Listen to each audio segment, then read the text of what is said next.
नमस्कार जय जगन्नाथ। पुणी थरे सेई केउंझर जिला सुंदर मनलुवा प्राकृतिक सौंदर्य सांगकू सुउच्च जलप्रपात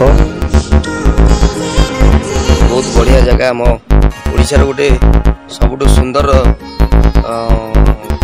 एवं प्राकृतिक परिवेश रे भरा ए स्थान जगर ना होची सान घागरा। सुंदर कांचीपाणी घाटीर ये 49 नंबर जातीय राजपथ। भावुँ निश्चित भाव में आपको भिडियो भल लगे। भिडियोटा टे लंबा हो पारे किंतु तथापि आप शेष पर्यंत भिडियोटा देखूँ और देखिले सान घागरा झरणार दृश्य आप देखिपारे। सान घागरा जलप्रपात जे कि केउंझर टाउन ठारू मात्र 5 किलोमीटर दूर में अवस्थित। चलते आम बर्तमान आहरी आगू जावा। बहु मात्रा रे पर्यटक को दृष्टि रखी सान घागरा जलप्रपात नुआ नुआ रूप में सजे होता है। सुंदर स्थान फोटो उठाइबा पूरा बेस्ट। सान घागरा जलप्रपात सामने आपण बोटिंग रो मध्य आनंद उठाई पारिबे। यदि वीडियोटी आपको भल लगी ताले वीडियो को लाइक शेयर करने सहित चैनल को सब्सक्राइब करूँ।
देखो केते बड़ शिवंकर मूर्ति है पानी भितर बोटिंग सुविधा अच्छी।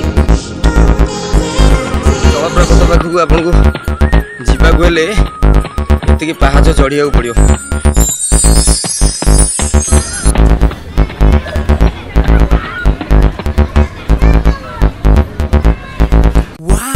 झरणा पानी शब्द शुभिला।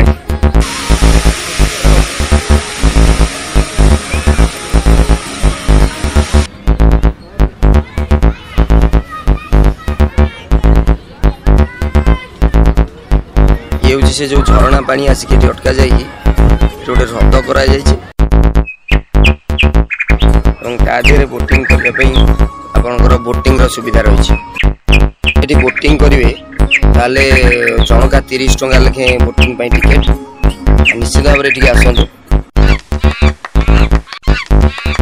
बनभोजी करुवा समय एवं खाद्य पदार्थ धरी जाउथवा समय सर्वदा मांकड़ प्रति सावधान एवं सतर्क रुहंतु।